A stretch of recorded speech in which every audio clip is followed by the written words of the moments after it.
কোরআন মাজিদে আল্লাহ রাব্বুল আলামিন 114টা সূরা নাজিল করেছেন।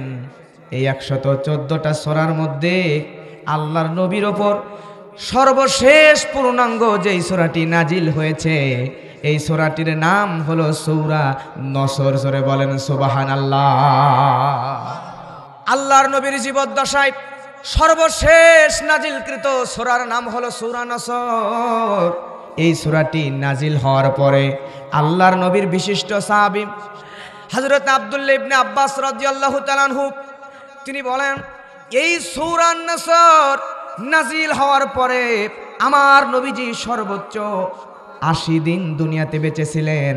এই সূরা নসর নাজিলের 80 দিন এর মাথায় আমার নবীজি দুনিয়া থেকে বিদায় হয়ে যান। আল্লাহু আকবার। প্রিয় ভাইয়েরা আমার, এই আব্দুল্লাহ ইবনে আব্বাস রাদিয়াল্লাহু তাআলা আনহু যিনাকে বলা হয় রাইসুল মুফাসসিরিন, প্রিয় ভাইয়েরা আমার, তার মানে মুফাসসিরদের মাথার তাজ ছিলেন আব্দুল্লাহ ইবনে আব্বাস রাদিয়াল্লাহু তাআলা আনহু। আরেকজন আল্লাহর নবীর প্রিয় সাহাবী হযরত আবু হুরায়রা রাদিয়াল্লাহু তাআলা আনহু, এই হযরত আবু হুরায়রা রাদিয়াল্লাহু তাআলা আনহুকে রাইসুল মুহাদ্দিসিন বলা হয়, আর আব্দুল্লাহ ইবনে আব্বাসকে বলা হয় রাইসুল মুফাসসিরিন। এই আব্দুল্লাহ ইবনে আব্বাস এর বয়স যখন মাত্র 10 বছর তখন আল্লাহর নবী ইন্তেকাল করেন। তৎকালীন সময়ে বদরি সাহাবী অর্থাৎ বদরের ময়দানে যে সাহাবীগুলো জিহাদ করেছে এবং যারা গাজী জীবিত ছিল, এই বড় মাপের বদরি সাহাবীদের সঙ্গে হযরত উমারের জামানায় হযরত উমার রাদিয়াল্লাহু তাআলা আনহু বড় বড় সাহাবীদের সঙ্গে এই ছোট্ট সাহাবী আব্দুল্লাহ ইবনে মাসউদকে বসাতেন। দেখবেন যেখানে মুরব্বীরা বেশি থাকে সেখানে কিন্তু ছোটদেরকে ওই রকম গুরুত্ব দেওয়া হয় না। কথা বলেন ঠিক কিনা? মুরব্বীরা চিন্তা করে ছোট মানুষ এ আর কি, ছোটদেরকে মুরব্বীরা ওই রকম গুরুত্ব দেয় না, একটু বেমানান দেখায়। কথা বলেন ঠিক কিনা?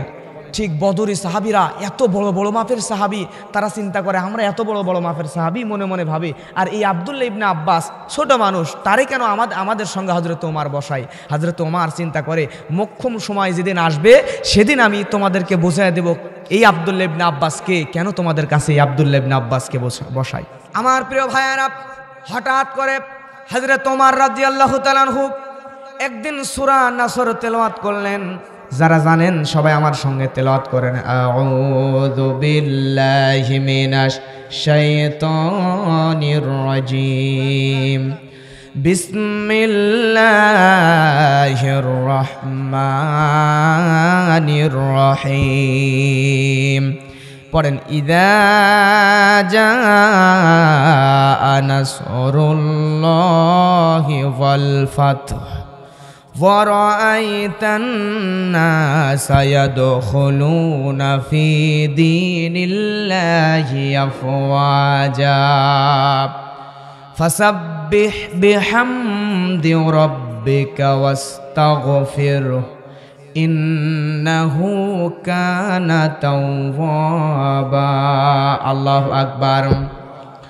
হযরত ওমর ফারুক আমিরুল মুমিনিন খলিফাতুল মুসলিমিন হযরত ওমর হঠাৎ করে একদিন সাহাবীদের মধ্যে, এই বড় বড় মাপের বদরি সাহাবীদের মধ্যে, সব সাহাবীদের মধ্যে মুরব্বী একজনকে ডাক দিয়ে বললেন, মুরব্বী আপনি একটু বলেন তো এই সূরা নাজিলের মাধ্যমে আপনি কি বুঝতে পারলেন? সঙ্গে সঙ্গে সাহাবী বলতেছে, ওমর এই সূরা নাজিলের মাধ্যমে আল্লাহ জানিয়ে দিচ্ছে যে শীঘ্রই আমাদেরকে বিজয় আনতে হবে। কি আনতে হবে? বিজয় আনতে হবে। মুসলমানদের যে বিজয় হবে এই বিজয় আল্লাহ তাআলা আমাদেরকে জানান। আর একজনকে জিজ্ঞেস করলো, আপনি বলেন তো এই সূরার মাধ্যমে আল্লাহ আমাদের কি মেসেজ দিতে চাচ্ছিলেন? এই সাহাবীও সঙ্গে সঙ্গে বলল, এই সূরা নসরের মাধ্যমে আমাদের মুসলমানদের বিজয়ের কথাই আল্লাহ তাআলা জানিয়েছেন। দুই সাহাবীর কাছ থেকে দুই রকম তথ্য পেলেন হযরত ওমর রাদিয়াল্লাহু তাআলা আনহু বললেন, ও নবীর সাহাবী, আপনারা যেই কথাগুলো বললেন এই কথাগুলো শুনলাম, কিন্তু এগুলো পুরোপুরি আমি সন্তুষ্ট হতে পারলাম না আপনাদের জবাবে। এবার আপনাদের সামনে এই ছোট্ট আব্দুল্লাহ ইবনে আব্বাস রাদিয়াল্লাহু তাআলা আনহু এই ছোট্ট সাহাবীর কাছে জিজ্ঞেস করে আপনারা শোনেন। আব্দুল্লাহ ইবনে আব্বাসকে জিজ্ঞেস করা হলো, ও আব্দুল্লাহ ইবনে আব্বাস তুমি একটু বলো তো আল্লাহ রাব্বুল আলামিন সূরা নসর নাজিলের মাধ্যমে কোন বিষয়টা আমাদেরকে জানাতে চাচ্ছেন, উম্মতদেরকে, নবীর উম্মতদেরকে কোন মেসেজটা জানিয়ে দিতে চাচ্ছেন।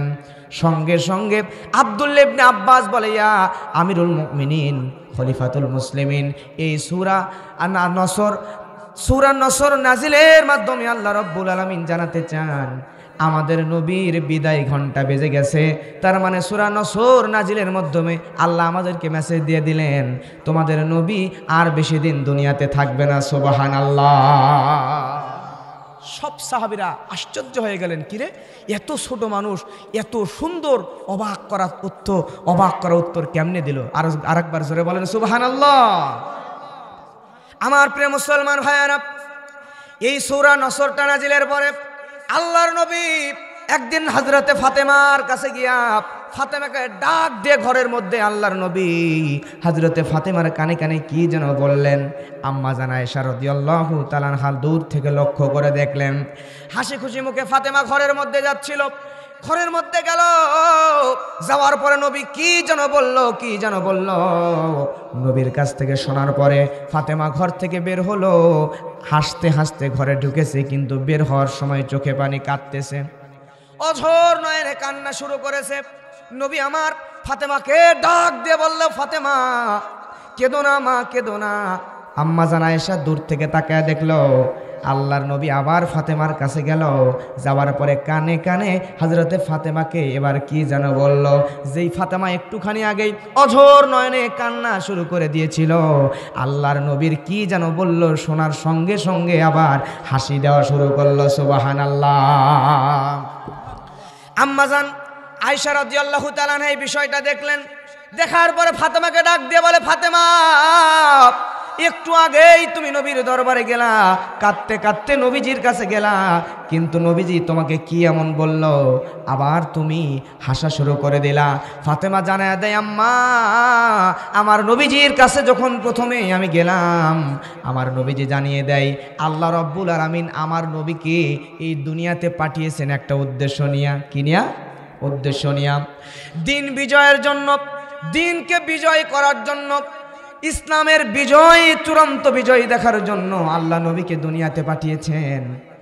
আম্মা গো, আমার আব্বা এটা জানাইতে চাই, এই দিনের যে বিজয় হয়ে গেছে, মক্কা যে বিজয় হয়ে গিয়েছে, আল্লাহর নবীর এই বিজয়ের কারণে সূরা নসরটা আল্লাহ রাব্বুল আলামিন নাজিল করে দিয়েছেন। আর সূরা নসরের নাজিলের মাধ্যমে আল্লাহ রাব্বুল আলামিন জানিয়ে দিচ্ছেন নবী আর বেশি দিন দুনিয়াতে থাকবে না।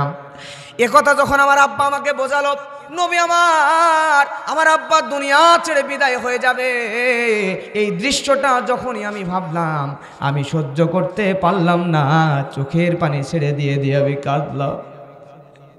আম্মা জানা এসে বলে, ও ফাতেমা, তাহলে তুমি একটু আগেই হাসলা, আবার এখন কাঁদো, একটু আগেই কাঁদলা, এখন আবার হাসলা কেন?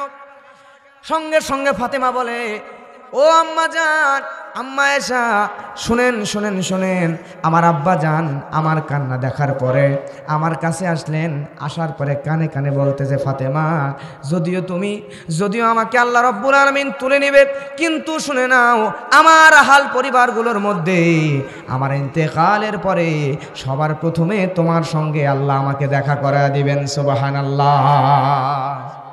ফাতেমা বলল, এতে আমার আর বুঝতে দেরি হলো না, আমি যদি মারা যাব, আমার বাবা মারা যাওয়ার পরে আমি সর্বপ্রথম আমার আত্মীয়দের মধ্যে মারা যাব। প্রিয় ভাইয়েরা আমার, আম্মা জান আয়েশা এমন কথা শুনে অবাক হয়ে গেলেন।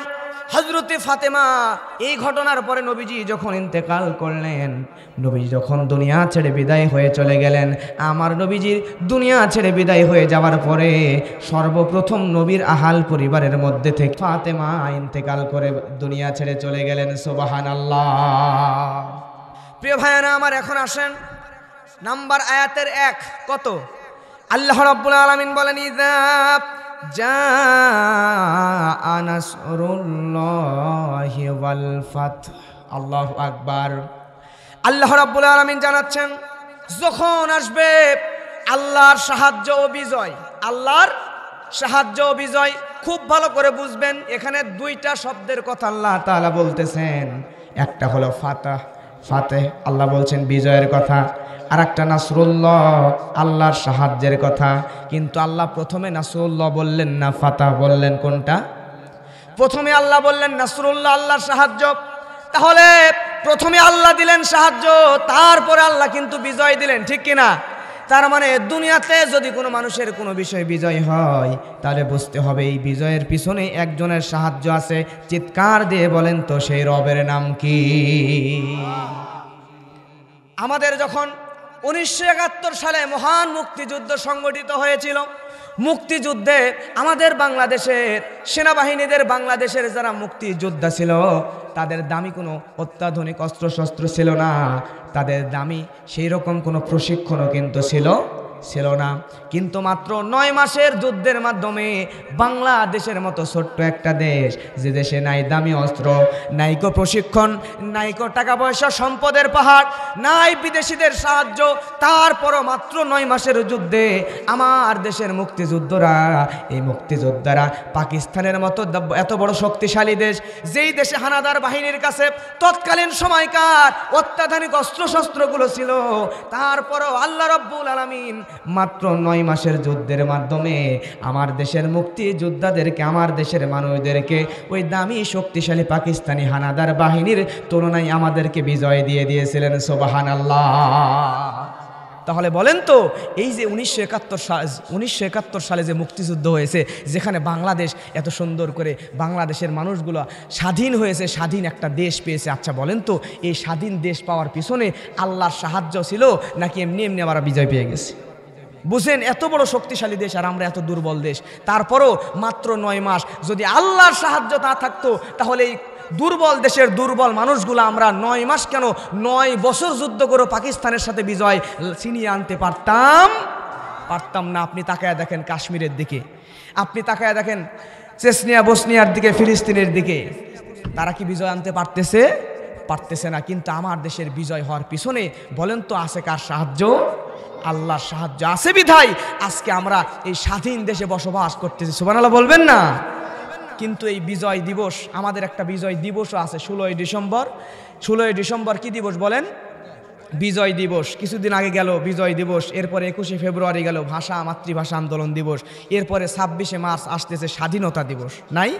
এখন লক্ষণীয় বিষয় হচ্ছে এইটা, আমাদের দেশের মানুষগুলা যুদ্ধ করে বিজয় ছিনিয়ে আনলো।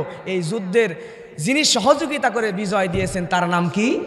আল্লাহ। কিন্তু দুঃখ এবং কষ্টের বিষয় হলো, তখন যদিও আল্লাহ তাআলা সাহায্য করে আমাদেরকে বিজয় এনে দিলেন, বিজয় হওয়ার তৌফিক দান করলেন, সেই বিজয় দিবসের দিন আমরা ঠিক করলাম, সেই বিজয়ের দিনে আমরা সে আল্লাহর শুকরিয়া আদায় না করলে, সেই বিজয়ের দিনে বক্স নিয়ে মাইক ভাড়া করে গান বাজনা উলঙ্গ বেহায়াপনা নর্তকীদের নিয়ে নাচানাচি করে নিয়ে মেতে আছি, জোরে বলেন ঠিক কিনা? তাহলে এই বিজয় আমরা পেয়ে আল্লাহর শুকরিয়া আদায় করলাম নাকি আল্লাহর নাফরমানি করছি? আল্লাহর নাফরমানি করছি। বিজয় দিলেন আল্লাহ, সে আল্লাহর শুকরিয়া আদায় করার দরকার, জোরে বলেন আছে না নাই? কিন্তু এখন বিজয় দিবসের দিন যখন বাসা থেকে বের হয়, মুরব্বীরা আছে, অনেক যুবক ভাই আছে, বড়ই আফসোস এবং অনুতাপের কথা, এই বিজয় দিবসের দিন আমাদের দেশে আর একটা দিন আছে 14ই ফেব্রুয়ারি। এই দিবসটা কি দিবস বলেন তো? বিশ্ব ভালোবাসা দিবস নামে চলে, যেটাকে যুবকরা কেউ কেউ বলে বিশ্ব বেহায়া দিবস। আশ্চর্য লাগে, কষ্ট লাগে তখন এই 14ই ফেব্রুয়ারি ভালোবাসার নাম দিয়া, ভালোবাসা দিবসের নাম দিয়া যুবক যুবতীরা সবচাইতে বেশি বেহায়াপনা করে এই দিনে, জোরে বলেন ঠিক কিনা? কিন্তু এখন কষ্ট লাগে তখন 14ই ফেব্রুয়ারির নাম দিয়া তারা তো বেহায়াপনা করতেছে, আবার বিজয় দিবস, ভাষা আন্দোলনের মাতৃভাষা দিবস, স্বাধীনতা দিবস, এগুলো তো আমরা বানাইছি, কিন্তু এই দিবসগুলোর দিনে আল্লাহর কাছে আমাদের হাত তুলে দোয়া করা দরকার ছিল, আল্লাহর কাছে এরকম মাহফিলের আয়োজন করে শুকরিয়া আদায় করা দরকার ছিল।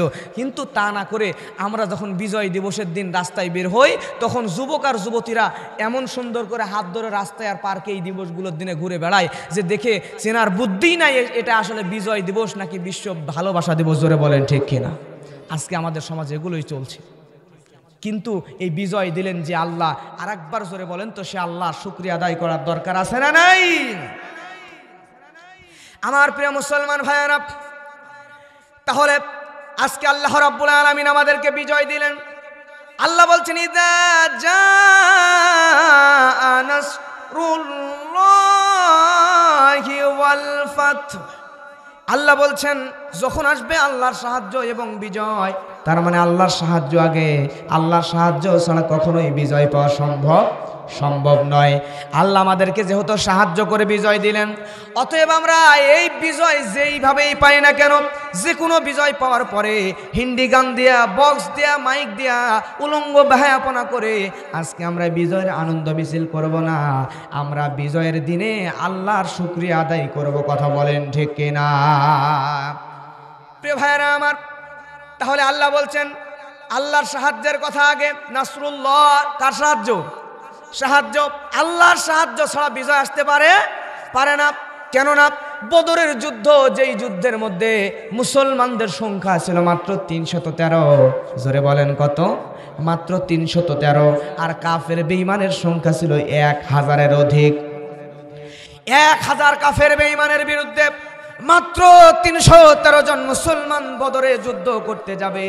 তারপরে বদরের যুদ্ধ কত ভয়ানক যুদ্ধ ছিল, ও কোরআন পাগল মুসলমান চোখের পানি ধরে রাখতে পারবেন না। এই বদরের ময়দানের যে যুদ্ধ সংগঠিত হয়েছিল, এই বদরের যুদ্ধ সংগঠিত হয়েছিল রমজান মাসে। সাহাবীরা রোজারত অবস্থায়, দুর্বল সাহাবীরা সবাই জিহাদ করার জন্য বদরের ময়দানে গিয়েছিল। যেই বদরের ময়দানে সব কৃতদাসগুলো, সব গরিব সাহাবীগুলা জিহাদ করার জন্য গিয়েছিল। এই সাহাবীদের মধ্যে ছিল একজন হযরতে বেলাল, হযরতে খাব্বাব, হযরতে খুবাইব রাদিয়াল্লাহু তাআলা আনহু। এইরকম গরিব মানুষগুলা, এইরকম কৃতদাস দুর্বল মানুষগুলা বদরের ময়দানে যুদ্ধ করার জন্য গিয়েছিল। একে তো গরিব মানুষ, আর এই বেলালের ইতিহাস আপনারা জানেন, যারা কোরআন হাদিস পড়েন তারা খাব্বাবের ইতিহাস জানেন, খুবাইবের ইতিহাস জানেন। খাব্বাব খুবাইবকে, বেলালকে ইসলাম গ্রহণ করার কারণে এত না বেশি নির্যাতন করা হয়েছে। একদিন হযরত ওমর রাদিয়াল্লাহু তাআলা আনহু হযরতে খুবাইবকে ডেকে বলল, খুবাইব, তোমার পিঠের মধ্যে বড় বড় গর্তগুলো কিসের? প্রিয় ভাইরা আমার, খুবাইবের শরীরের মধ্যে, খাব্বাবের শরীরের মধ্যে এইরকম বড় বড় গর্তগুলো ছিল। এই গর্তের মধ্যে ওনাদের নাতিপুতেরা গর্তের মধ্যে খেজুর ঢুকা দিয়া খেলাধুলা করতো। কত বড় গর্ত! একদিন হযরত ওমর ডাক দিয়ে বলতেছে, খুবাইব রে, তোমার শরীরের মধ্যে কিসের গর্ত? তোমার শরীরের মধ্যে এত বড় বড় গর্ত কেন? তোমার কোমরটা কেন চিকন হয়ে গিয়েছে? কারণটা কি তুমি একটু বলো। সঙ্গে সঙ্গে হযরতে খুবাইব রাদিয়াল্লাহু তাআলা আনহু বলতেছে, আমিরুল মুমিনিন, খলিফাতুল মুসলিমিন, আপনি কি জানেন না? আপনি কি জানেন না ইসলাম কবুল করার কারণে ওই কাফেরেরা আমাকে নির্যাতন করত, আমাকে মরুভূমির মধ্যে নিয়ে যাইতো। খাব্বাব খুবাইব হযরতে বেলালকে কেমন নির্যাতন করেছে। মরুভূমির মধ্যে নিয়ে যাওয়ার পরে ওই মরুভূমির উত্তপ্ত বালির ওপরে আমাদেরকে শুয়ে রেখে অত্যাচার করা হতো।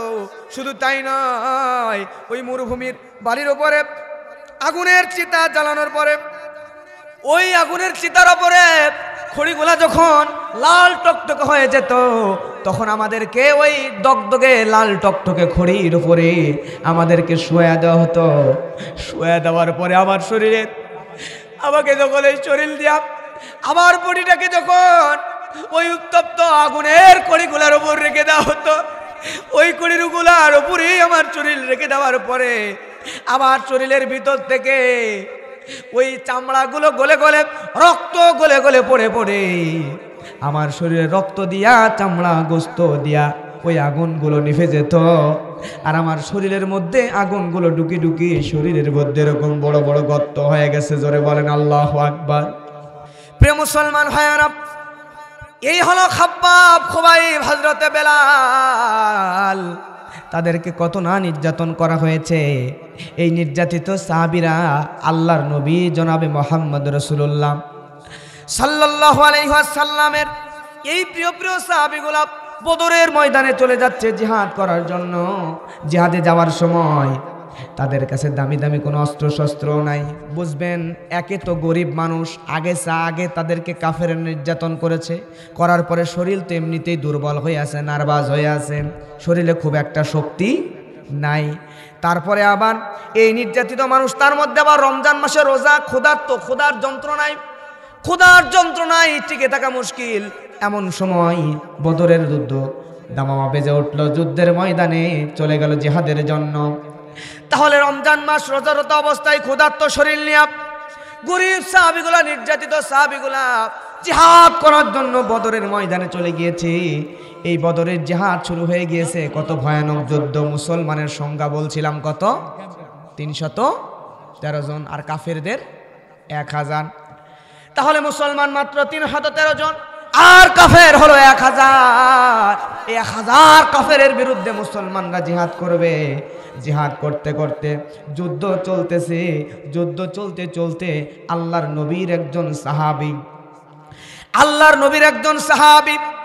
এই সাহাবী জিহাদের জন্য তরবারি নিয়ে চলে গেল। তাদের অস্ত্র শস্ত্র এরকম শক্তিশালী নয়, কিন্তু তাদের ইমানি পাওয়ার আছে। পাওয়ার দিয়েছেন কে? জোরে বলেন কে? আমরা মুসলমানদের ইমানের পাওয়ার যিনি যুগায় দেন তার নাম হলো আল্লাহ। জোরে বলেন সুবহানাল্লাহ। বহুদিন আগে পেপারে একটা ঘটনা আসছিল। একজন মন্ত্রীর ড্রাইভার ওসি সাহেবকে গিয়া, থানার একজন ওসি, তার কাছে গিয়া হুমকি দিয়ে বলতেছে, আপনি আমার কাজটা করে দেন, নাহলে কিন্তু আপনার খবর আছে। চিন্তা করে দেখেন, মন্ত্রীর গাড়ির ড্রাইভার তো ড্রাইভারই, তাই না? সে আবার যা থানার ওসিরে ধমকি দিছে। কারণ মন্ত্রীর ড্রাইভারও জানে যে আমার পিছনে যে আছে অনেক পাওয়ারফুল একজন নেতা আছে, মন্ত্রী আছে, তাই না? যদি ওসি আমার কথা শুনে কাজটা না করে, তাহলে আমি মন্ত্রী সাহেবের কাছে যা বলবো, মন্ত্রী সাহেব তার হুমকি দামকি দিয়ে আমার কাজটা করায় নেবে। তার মানে এই মন্ত্রীর ড্রাইভার যদিও ড্রাইভার, সাধারণ মানুষ, কিন্তু তার এত বড় কথা বলার সাহস কোত্থেকে আসলো? এত বড় কথা বলার সাহস আসার কারণ হচ্ছে তার পিছনে মন্ত্রী সাহেব আছে। কথা বলেন ঠিক কিনা? প্রিয় ভাইরা, আমরা মুসলমান, আমরা যদিও দুর্বল, কিন্তু আমাদের পিছনে একজন আছেন, তার নাম, জোরে জবান খুলে বলেন তো, তার নাম কি? আল্লাহ আমাদের পিছনে আছেন, আমাদের সাথে আছেন। সুবহানাল্লাহ বলেন। প্রিয় ভাইয়েরা আমার, এই বদরের সাহাবীগুলা যুদ্ধ করতেছে। আল্লাহর নবীর একজন সাহাবী, এই সাহাবীর নাম হলো মুক্কাসার নামক সাহাবী। আল্লাহর নবীর এই সাহাবীটা যুদ্ধ করতে চলে গেছে। জিহাদ করতে করতে করতে করতে হঠাৎ করে হাতের মধ্যে যে তরবারিটা ছিল, খুব একটা শক্তিশালী তরবারি নয়, কাফেরদের তরবারির উপর যখন আঘাত করছে, আঘাত করার পরে এই মুক্কাসার তরবারিটা ভেঙে 2 ভাগ হয়ে গিয়েছে। আচ্ছা বলেন তো, ভেঙে টুকরা একটা তরবারি নিয়ে যুদ্ধ করা সম্ভব নাকি? জোরে বলেন, সম্ভব নাকি? ভাঙা তরবারি নিয়ে তো যুদ্ধ করা সম্ভব নয়।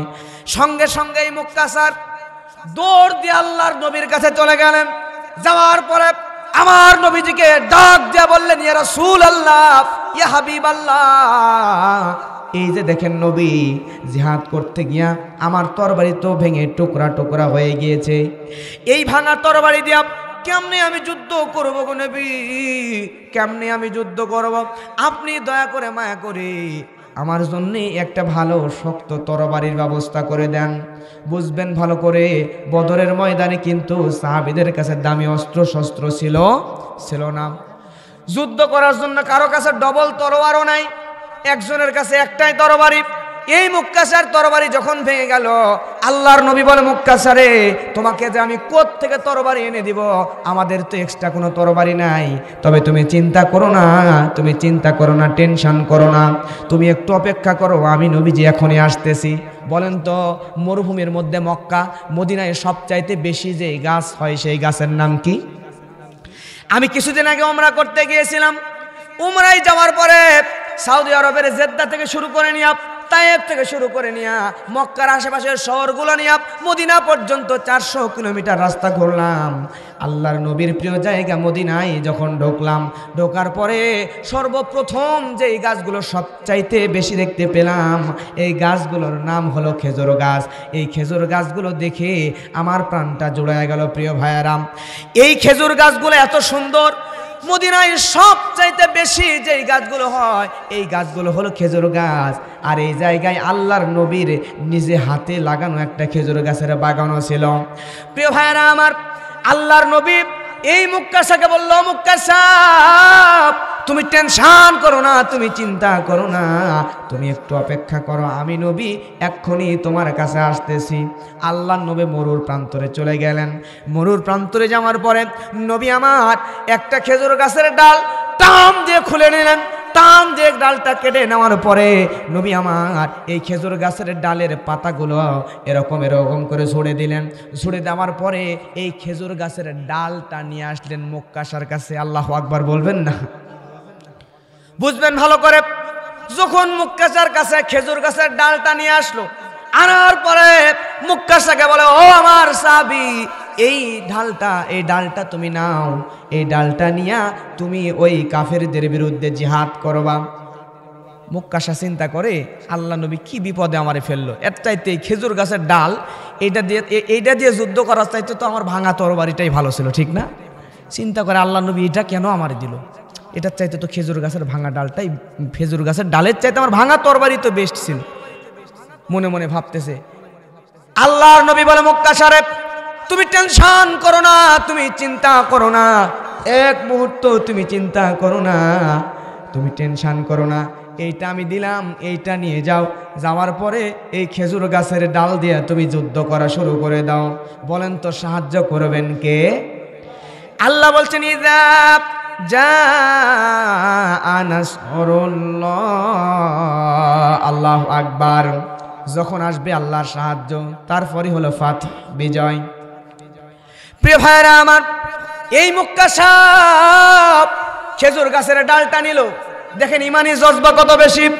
খেজুর গাছের ডালটা নিয়া যখন বদরের কাফেরদের কাছে এগিয়ে যায়, যাওয়ার সময় মুক্কাশা কিন্তু খেজুরের ডাল নিয়ে হাঁটতে হাঁটতে আগাচ্ছে।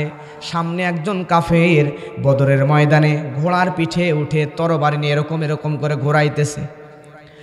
এই কাফের ঘোড়ার পিঠে, মুক্কাশা হেঁটে ঘোড়ার পিঠে এরকম তরবারি নিয়ে এরকম করে ঘোরাইতেছে, আর সামনে আগায় মুক্কাশা ওই কাফেরের দিকে খেজুর গাছের ডাল নিয়ে আগায়।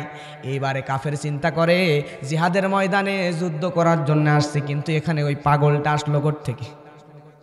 খেজুর গাছের ডাল নিয়ে আমার কাছে আসতেছে, মনে হয় পথ ভুলে পাগলটা ঘুরতে ঘুরতে জিহাদের ময়দানে ঢুকে গেছে, আসলে যুদ্ধ করতে আসে না, মনে হয় ওটা পাগল ছাড়া কি খেজুর গাছের ডাল নিয়ে আমার দিকে এগিয়ে আসে? এইবারও কাফের গুরুত্ব দেয় না।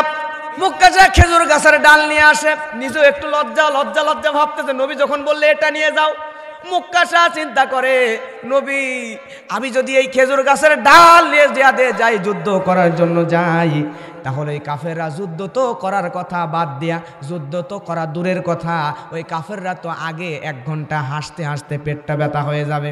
এ কোন পাগল আসলো? কিন্তু মুক্কাশাকে নবী বলে দিয়েছে, সে নবীজির কথা মতো ডালটা নিয়ে চলে গেল। কাফের তরবারি ঘোড়ায় ঘোড়ার পিঠের ওপর, আর নবীর সাহাবী খেজুর গাছের, নবীজির দেওয়া খেজুর গাছের ডালটা নিয়ে সামনে আগায়।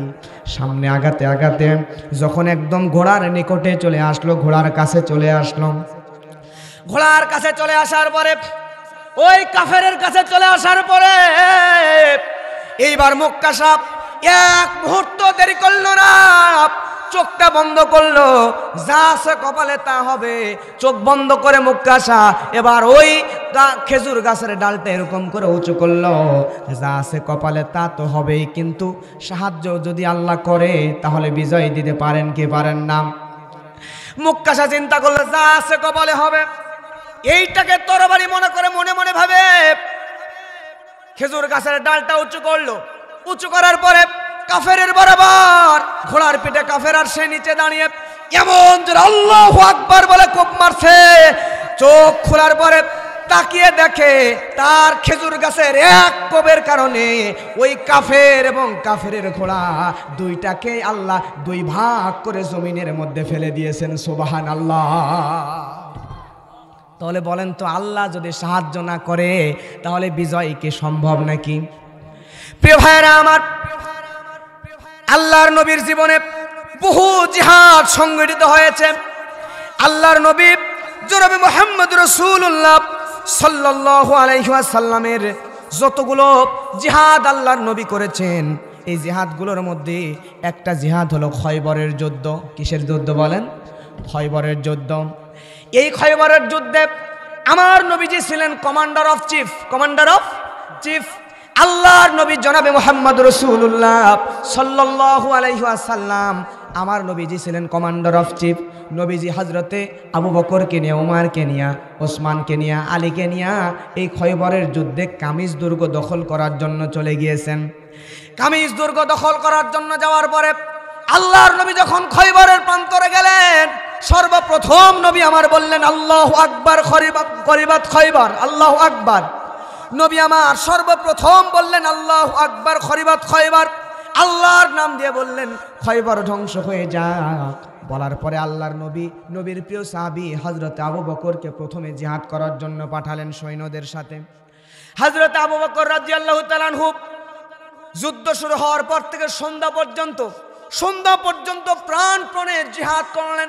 প্রাণপণে জিহাদ করার পরেও হযরত আবু বকর জিহাদে সফল হলেন না, কাফেররাও জিতলেন না, হযরত আবু বকর বিজয়ী হলেন না। কাফেররা এবং মুসলমানের দল সমান সমান, অর্থাৎ ফুটবল খেলায় কোনো দিকে গোল না দিলে যেটা হয় তাকে কি বলা হয়? ড্র করলেন জিহাদে। দুইজন যখন সমান সমান, হযরত আবু বকর সন্ধ্যা ঘনিয়ে আসার পরে সমান সমান হওয়ার পরে নবীজির দরবারে ফিরে আসলেন। ফিরে আসার পরে প্রিয় ভাইয়েরা আমার, এইবার আল্লাহর নবী পরের দিন জিহাদের জন্য সেনাপতি বানালেন হযরত ওমরকে। হযরত ওমরের নেতৃত্বে জিহাদ করার জন্য পাঠিয়ে দিলেন। হযরত ওমর জিহাদের জন্য চলে গেল। দ্বিতীয় দিনও সন্ধ্যা পর্যন্ত প্রাণপণে জিহাদ করলেন, কিন্তু দ্বিতীয় দিনও বিজয় ছিনিয়ে আনতে পারলেন না। দ্বিতীয় দিনও সমান সমান ড্র হয়ে গেল। এবার তৃতীয় দিন আল্লাহর নবী আবার মুসলমানদেরকে পাঠাবেন। হিসাব অনুযায়ী বলেন তো এবার পাঠানো দরকার কাকে? জোরে বলেন। হযরত ওসমানকে, তৃতীয় সাহাবী। হযরত ওসমান চিন্তা করে নবী মনে হয় আজকে আমাকে পাঠাবে। সুবহানাল্লাহ বলবেন না? নবী মনে হয় আজকে আমাকেই পাঠাবেন। কিন্তু নবী আমার তৃতীয় দিন ওসমানকে না পাঠিয়ে ডাক দিয়ে বললেন, আলী, আমার সাহাবী আলী কোথায়? আল্লাহর নবী যখন আলীকে খোঁজা শুরু করলেন, কে যেন এসে বলল, নবী আমার আলী তো অসুস্থ হয়ে গেছে, তার চোখ ওঠা রোগ হয়েছে। কি ওঠা? আমাদের অনেকের চোখ ওঠা রোগ হয় কি হয় না? চোখ লাল হয়ে যায়, জ্বালা পোড়া করে, দেখতে কষ্ট হয়, জলে অনেক আছে না?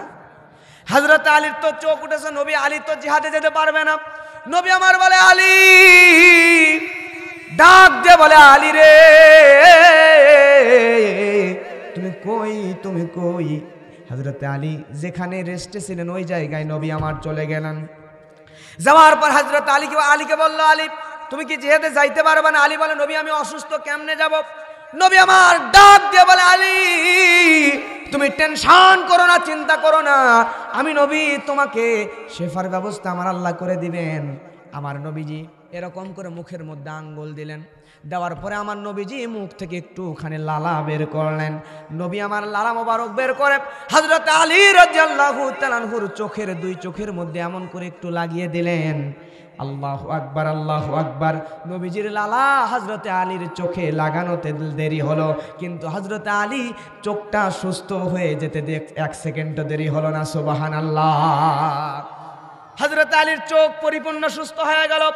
হযরত আলী পরবর্তীকালে ডাক দিয়ে বলে, ও নবীর সাহাবীরা, তোমরা শুনে নাও, আমার ওই যে খয়বরের যুদ্ধের প্রান্তরে আমার চোখ ওঠা রোগ হয়েছিল, ওই দিনে আল্লাহর নবীর লালা মোবারক আমার চোখের মধ্যে একটু লাগিয়ে দিয়েছিল আমার নবীর ইন্তেকালের পরের ঘটনা এটা। হযরত আলী বলে, নবী আমার চোখের মধ্যে একটুখানি লালা লাগিয়ে দিয়েছিল, ওই দিন যে চোখ ওটা ভালো হয়েছে, আমার নবীজির চোখ মুখের লালা মোবারকের মধ্যে এত পাওয়ার, সেদিন থেকে শুরু করে নিয়ে আজ পর্যন্ত কোনো দিন আমি আলীর চোখে কোনো প্রবলেম হয় নাই। চোখে যেন মনে হয় যত দিন যায় আরো সুন্দর দেখতে পাই, আরো সুন্দর হয়। সুবহানাল্লাহ। হযরত আলী সুস্থ হয়ে গেলেন। সুস্থ হয়ে যাওয়ার পরে হযরত আলী রাদিয়াল্লাহু তাআলা আনহু জিহাদের জন্য সৈন্যদের নিয়ে রওনা হয়ে গেলেন। খয়বরের যুদ্ধে কামিজ দুর্গ দখল করতে হবে। লক্ষণীয় বিষয় হলো, কামিজ দুর্গের একটা গেট ছিল, এত ভারী, এত শক্তিশালী একটা গেট। এই গেট চালার জন্য 2 জন 5 জন নয়, 200 জন মানুষ একত্রে চেষ্টা করলে হয়তো বা কোনো মতে নাড়াইতে পারবে, তাও চাটতে পারবে না, এমন শক্ত লৌহ কপাট। আল্লাহু আকবার। হযরত আলী এই কামিজ দুর্গ দখল করবে, এজন্য জিহাদ করা শুরু করে দিয়েছেন। জিহাদ করতে করতে, যুদ্ধ করতে করতে হঠাৎ করে হযরত আলী রাদিয়াল্লাহু তাআলা আনহুর হাতের যে ঢালটা, এই ঢালটা হাত থেকে হঠাৎ করে ফসকায় পড়ে গেল। এখন এক হাতে তরবারি আর এক হাতে ঢাল নাই, তাইলে বলেন তো, শুধু তরবারি দিয়ে তো আঘাত করা যায়, কিন্তু আঘাত করলে ঠেকানোর জন্য ঢালের দরকার আছে না নাই? আঘাত আমাকে করলে ঠেকানোর জন্য ঢালের দরকার আছে, কিন্তু আমার হাতে তো ঢাল নাই।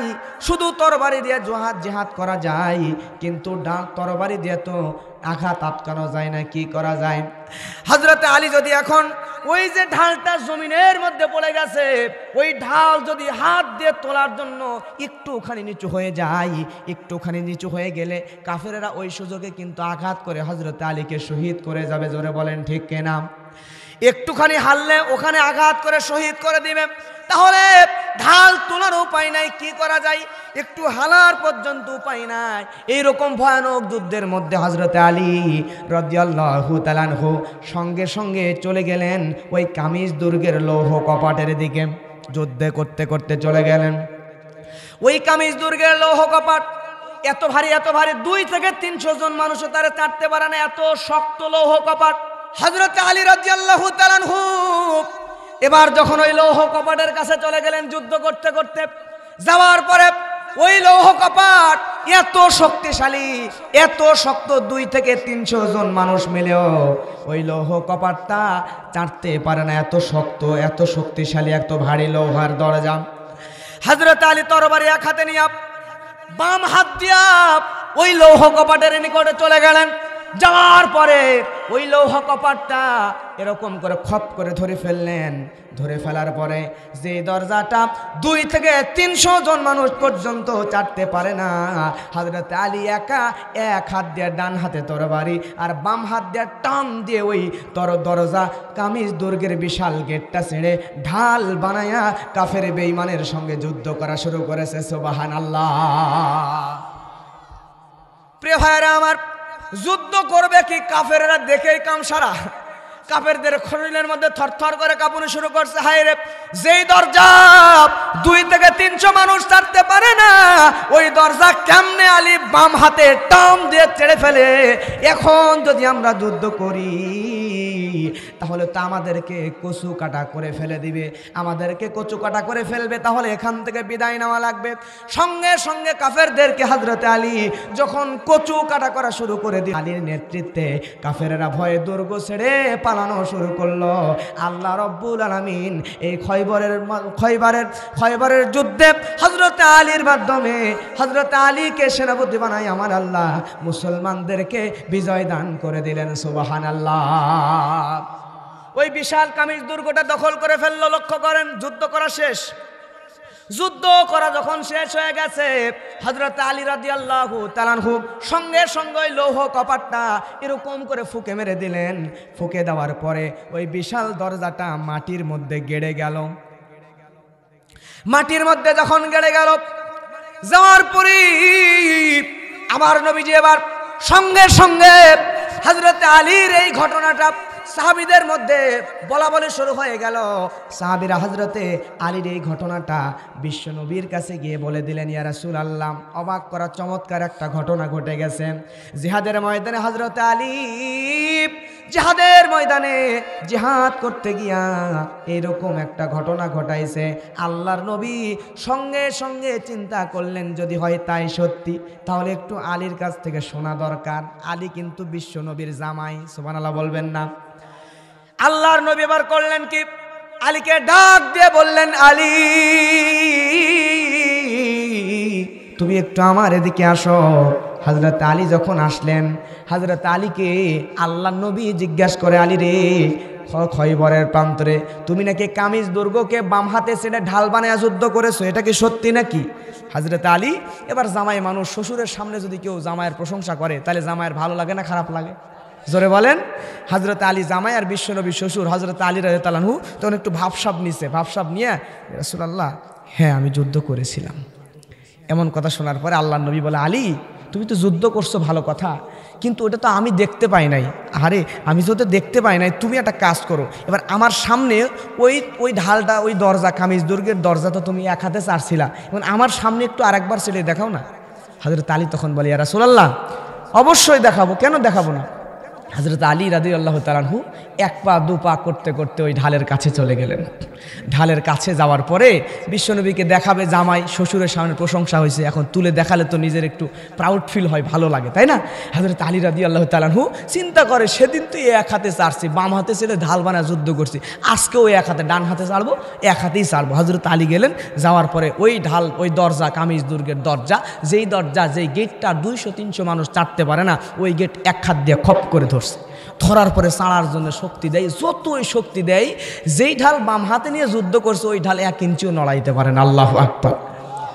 এখন নবীর কাছে সাহাবীরা প্রশংসা করছে, হযরত আলী চিন্তা করে আজকে যদি চাটতে না পারে তাহলে আমি আলীর ইজ্জত শেষ।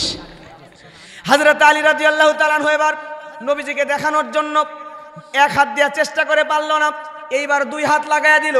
2 হাত দিয়ে চেষ্টা করে, 2 হাত লাগায়া যখন চালার চেষ্টা করে, 2 হাত দিয়ে যতই টানে হযরত আলীর শরীরের মধ্যেকার প্রত্যেকটা ঘাম দিয়ে, প্রত্যেকটা লোমের গোড়া দিয়ে ঘাম ছোটা শুরু করে, কিন্তু হযরত আলী ওই লৌহ কপাটটা চালা তো দূরের কথা 1 ইঞ্চি পরিমাণ লড়াইতে পর্যন্ত পারে না। সুবহানাল্লাহ। আল্লাহর নবী কয় আলী থামো, লাগবে না, তুমি পারবা না এটা আমি জানি।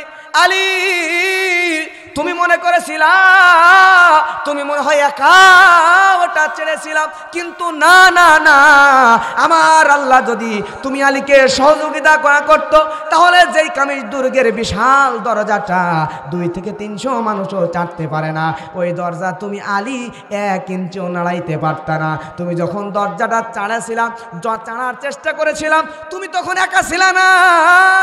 আমার আল্লাহ তাআলা ওই খয়বরের যুদ্ধে আসমান থেকে ফেরেশতা নাজিল করে তুমি আলীকে আমার আল্লাহ সহযোগিতা করেছেন। সুবহানাল্লাহ।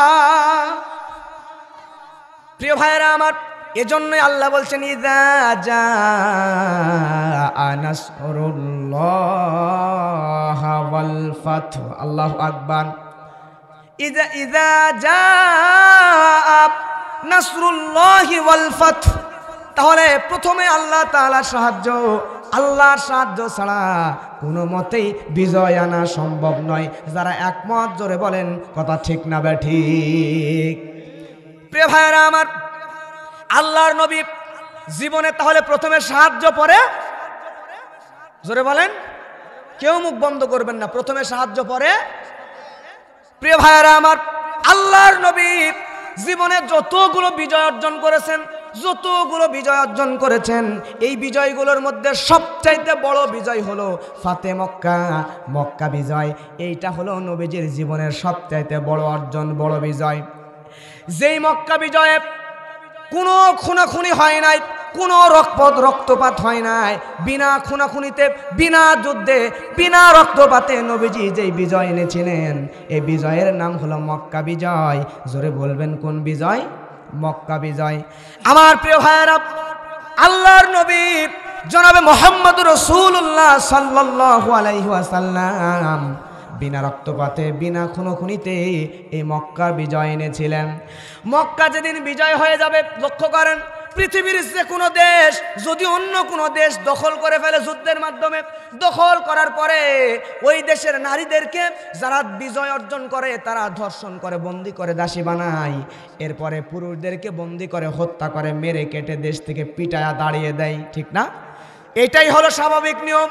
কিন্তু নবীজি যখন মদিনা থেকে মক্কা বিজয়ের জন্য, মদিনা থেকে আমার নবীজি যখন মক্কায় চলে আসলেন, নবী আমার মক্কায় চলে আসার পরে আল্লাহর নবী সাহাবীদেরকে নিয়ে মক্কায় যখন ঢুকতেছে, মক্কার কাফেরেরা সঙ্গে সঙ্গে ঘোষণা করে দিলেন, মক্কার কাফেরেরা সঙ্গে সঙ্গে ঘোষণা করে দিল যে তোমরা যারা যা আছে সব কিছু নিয়ে এখান থেকে পালিয়ে চলে যাও, এখান থেকে দৌড়ে চলে যাও, এখানে তোমাদের থাকা যাবে।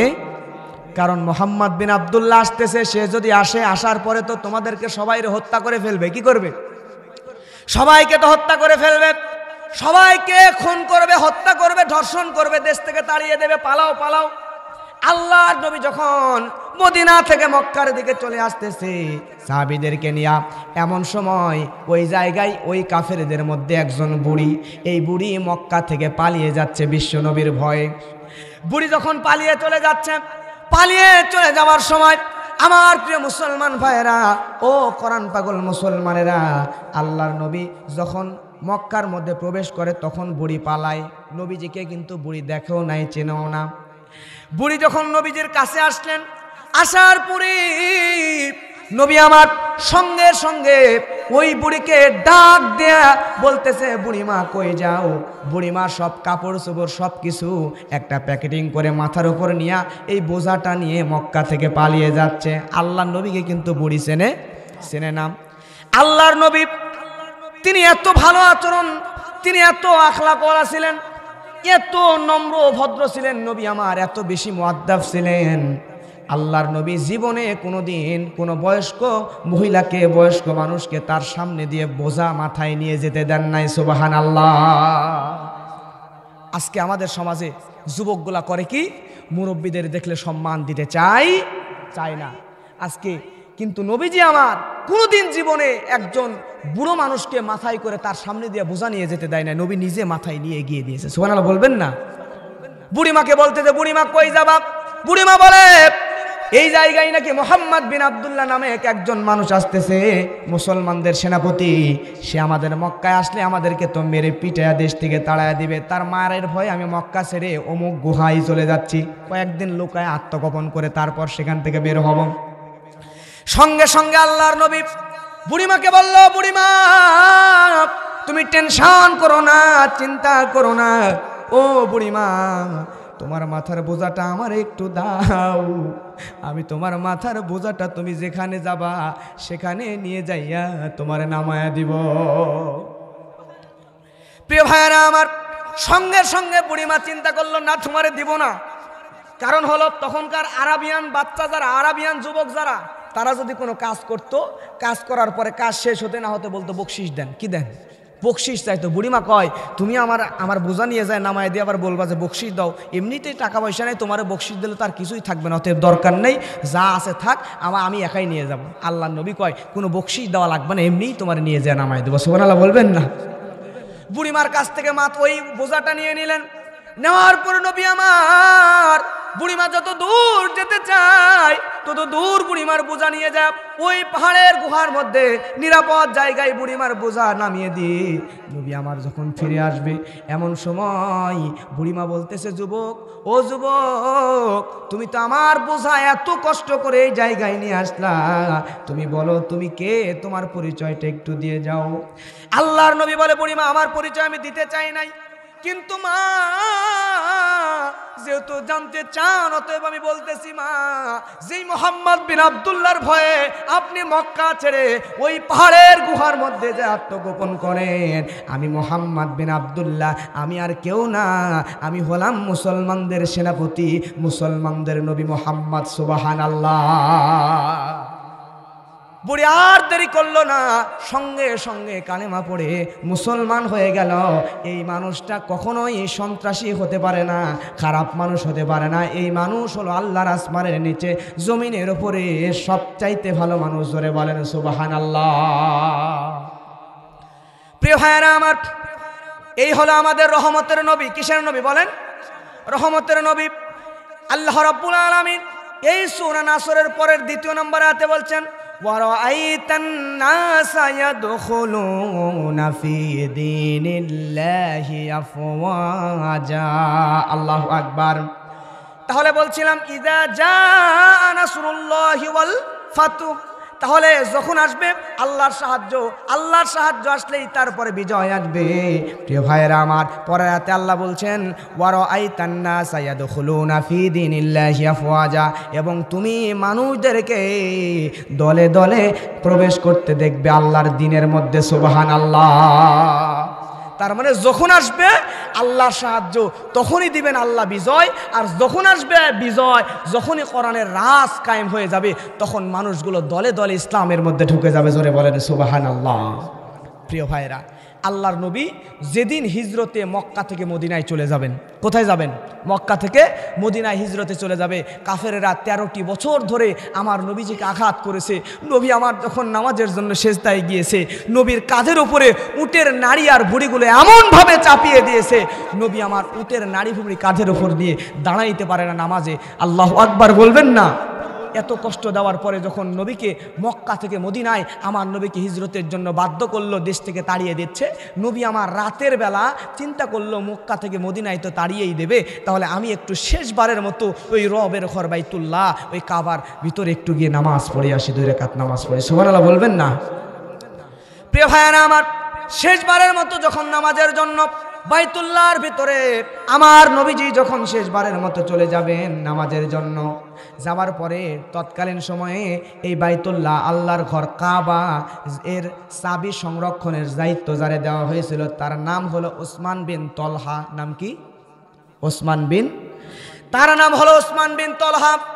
আল্লাহর নবী যখন ওই কাবা ঘরের দরজার কাছে গেলেন, যাওয়ার পরে ওসমান বিন তলহার কাছে গিয়ে বলতেছেন, ওসমান বিন তলহা রে, আমি তো মক্কা ছেড়ে মদিনায় চলেই যাব, মক্কা ছেড়ে আমি মদিনায় চলেই যাব, তুমি আমার একটু সময় দিয়ে দাও, একটু সুযোগ দিয়ে দাও, কাবা বাইতুল্লাহর চাবিটা তুমি আমার হাতে একটু দাও, আমি এই চাবিটা দিয়া কাবা খুলে বাইতুল্লাহর ভিতরে 2 রাকাত নামাজ পড়তে চাই, তারপরে তো আমি চলেই যাব মক্কা ছেড়ে মদিনায়। আপনারা আবার মনে করেন না যে এইটা হচ্ছে হযরতে ওসমান রাদিয়াল্লাহু তাআলা নবীজির জামাই। নবীজির জামাই নয়, নবীজির জামাইয়ের নাম হচ্ছে ওসমান বিন আফফান। কি নাম? ওসমান বিন আফফান। আর আমি যে ওসমানের কথা বলছি এই ওসমানের নাম ওসমান বিন তলহা। প্রিয় ভাইরা আমার, নবী আমার যখন ওসমান বিন তলহাকে বলল, ও ওসমান বিন তলহা, তুমি একটু ওই চাবিটা, কাবার চাবিটা আমার হাতে দিয়ে দাও, ওই কাবার চাবিটা দিয়ে দাও, একটুখানি নামাজ আদায় করে তারপরে আমি চলে যাব।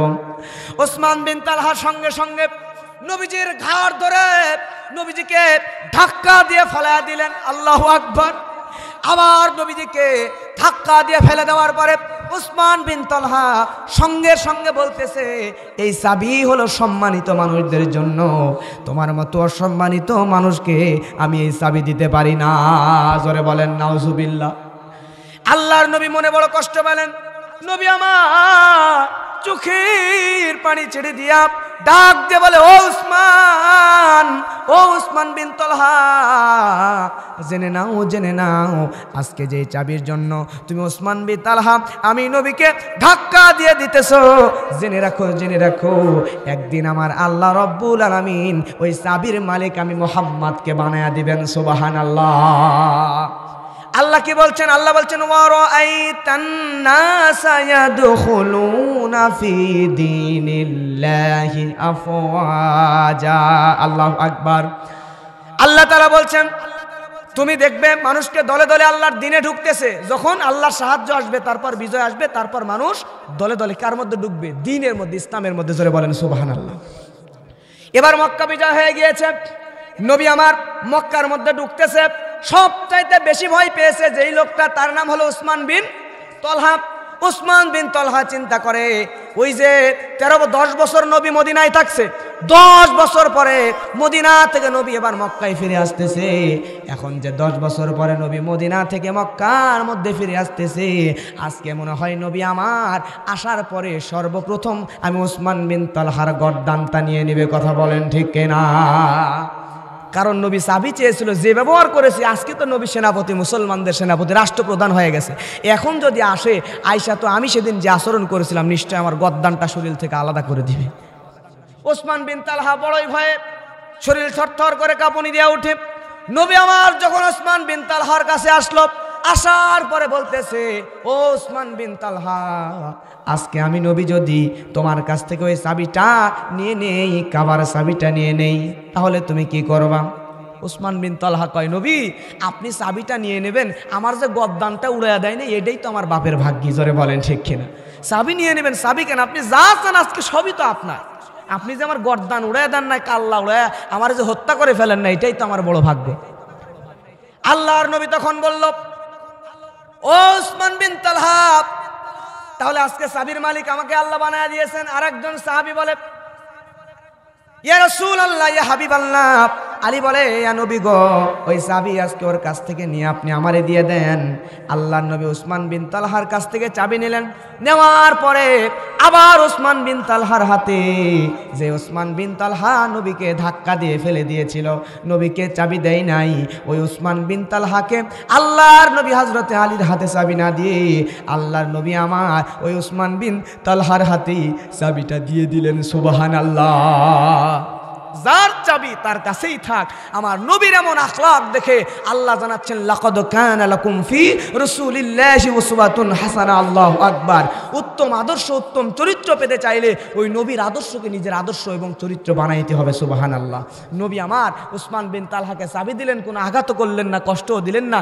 এজন্য হযরত উসমান বিন তালহা রাদিয়াল্লাহু তাআলা আনহু পরবর্তীতে তিনি আল্লাহর নবীর কাছে কালেমা পড়ে ওই দিনই ইসলামের ছায়াতলে চলে আসলেন, মুসলমান হয়ে গেলেন। জোরে বলেন সুবহানাল্লাহ। প্রিয় ভাইয়েরা আমার, নবীজি মক্কা বিজয় করার পরে কে আমাকে আঘাত দিয়েছে, কে আমাকে কষ্ট দিয়েছে, এটা আমার দেখার দরকার নাই। আমার নবীজি সবার উদ্দেশ্যে বলে দিলেন, আজকে আমি সাধারণ ক্ষমা ঘোষণা করে দিলাম, আমার বন্ধু শত্রু সবাইকে ক্ষমা করে দিলাম। চিৎকার দিয়ে বলা যাবে কি সুবহানাল্লাহ। প্রিয় ভাইয়েরা আমার, সংক্ষেপ করে এরপর আল্লাহ রাব্বুল আলামিন আয়াতের 3 নম্বর আয়াতে বলছেন, কয় নাম্বার? আল্লাহ রাব্বুল আলামিন বলছেন ফাসাব্বিহ বিহামদি রাব্বিকা ওয়াস্তাগফিরহু ইন্নাহু কানা তাওয়াবা। আল্লাহু আকবার। দেখেন আল্লাহ কি বলছেন, ফাসাব্বিহ, তোমার প্রতিপালকের প্রশংসা করো, বিহামদি, পবিত্রতা মহিমা ঘোষণা করো। রবের পবিত্রতা, রবের প্রশংসা, মহিমা ঘোষণা করার দরকার জোরে বলেন আছে না নাই? এখানে আল্লাহ তাআলা 3 নম্বর আয়াত দিয়ে আমাদেরকে 3টা কাজ করতে বলেছেন। জোরে বলেন কয়টা? 1 নম্বরে আল্লাহ বলছেন যখন মুমিনের বিজয় হয়ে যাবে, তাহলে আল্লাহ কি বলছেন প্রথমে, ইযা জাআ নাসরুল্লাহি ওয়াল ফাতহু, যখন আসবে আল্লাহর সাহায্য, সাহায্যের পরে আসবে, জোরে বলেন, সাহায্যের পরে আসবে বিজয়। তারপরে যখন বিজয় আসবে তখন দলে দলে মানুষগুলা ইসলাম কায়েম হয়ে গেলে ইসলামের মধ্যে ঢোকা শুরু করে দিবে। সাহাবীরা যারা ইসলামের বিরুদ্ধে ছিল তারাও নবীজির আদর্শ দেখে ইসলামের মধ্যে ঢোকা শুরু করে দিল। প্রিয় ভাইয়েরা আমার, এরপরে আল্লাহ বলছেন বিজয় যখন চলে আসছে, চূড়ান্ত বিজয়, নবীজির জীবনের সবচাইতে বড় বিজয় কোনটা? ফাতে মক্কা, মক্কা বিজয়। আল্লাহু আকবার বলবেন না? মক্কা বিজয়। এই মক্কা বিজয় হয়ে গেল, চূড়ান্ত বিজয় যখন হয়ে গেল, বিজয়ের পর আল্লাহ বলছেন তোমরা বিজয়ের পরে কাজ করবা 3টা। সবাই জবান খুলে বলেন কয়টা? কেউ মুখ বন্ধ রাখবেন না, জোরে বলেন কয়টা? আল্লাহ বলছেন ফাসাব্বি বিহামদি রাব্বিকা ওয়াস্তাগফিরহু ইন্নাহু কানা তাওয়াবা। আল্লাহু আকবার। বিজয় আসার পরে কাজ করতে হবে 3টা। আজকে আমাদের বিজয় এসেছে, আর বিজয়ের দিন আমরা গান বাজনা, হিন্দি গান দিয়ে বিজয় উদযাপন করি। একটু জোরে বলা যাবে না নাউজুবিল্লাহ? এসব দেখে আমার মনে হয় বাংলাদেশে আল্লাহ তাআলা যে ইবলিস শয়তানকে দায়িত্ব দিয়ে রেখেছে, বাংলাদেশের দায়িত্বটা যেই শয়তানকে দিয়ে রাখছে, এই সব দেখার পরে ওই শয়তানও মনে হয় বলে, আল্লাহ তুমি মাঝে মধ্যে আমারে এই দেশে কেন পাঠালা, মাঝে মধ্যে ছুটি দিয়ে আসো। বাংলাদেশে যে শয়তানগুলো আছে, আমার মনে হয় বাংলাদেশে আমি ইবলিসের আর দরকার নাই। ইবলিসও মাঝে মধ্যে ছুটি নিয়ে চলে যাইতেছে, অবসরে যাইতেছে। প্রিয় ভাইরা, তাহলে বিজয়ের দিনে গান বাজনা, উলঙ্গ বেহায়াপনা না করে বিজয়ের দিনে আমাদেরকে যেটা করতে হবে, কয়টা কাজ ধরে বলেন? 1 নম্বরে আল্লাহ বলেন তাসবিহ করো। কি করো? আল্লাহ রাব্বুল আলামিন সুন্দর করে 3 কাজের কথা বলেন, ফাসাব্বি বিহামদি রাব্বিকা ওয়াস্তাগফিরহু। আল্লাহ তাআলা 1 নম্বরে বলেন ফাসাব্বি, আল্লাহ তাআলা বলেন তাসবিহ করো। তাহলে আল্লাহর তাসবিহ সর্বপ্রথম যেটা আমাদেরকে করতে হবে সেটা হলো সুবহানাল্লাহ। যারা বলেন কি? সবাই বলেন তো সুবহানাল্লাহ। তাহলে বিজয় হলে যে কোনো বিষয়ে বিজয় হয়েছে, আপনার চাকরি হয়েছে, দেশ স্বাধীন হয়েছে, যে কোনো বিষয়ে যখন আপনি আনন্দিত হবেন, তখন গান বাজনা করে, সন্তান হয়েছে, আপনার স্ত্রীর সন্তান হয়েছে, চাকরি হয়েছে, যে কোনো ভালো কাজ হয়েছে, আনন্দ উদযাপন করার জন্য বিবাহে বক্স নিয়ে গান না বাজায়া আল্লাহ তাআলার তাসবিহ পড়েন সুবহানাল্লাহ। 2 নম্বরে আল্লাহর প্রশংসা করেন। আল্লাহর প্রশংসার সবচাইতে বড় মাধ্যম, সবচাইতে বড় ভালো দোয়া হচ্ছে আলহামদুলিল্লাহ। জোরে বলেন আলহামদুলিল্লাহি রাব্বিল আলামিন। প্রিয় ভাইয়েরা আমার, 3 নম্বরে হলো আল্লাহ রাব্বুল আলামিন বলছেন ওয়াস্তাগফিরহু।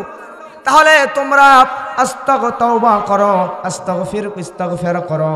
তাহলে যখন বিজয় আসবে 1 নম্বর কাজ আল্লাহর প্রশংসা করব, বলবো সুবহানাল্লাহ। মনে রাখবেন 1 নম্বর সুবহানাল্লাহ, 2 নম্বর আলহামদুলিল্লাহ, আর 3 নম্বর হলো আস্তাগফিরুল্লাহ। জোরে বলেন সুবহানাল্লাহ।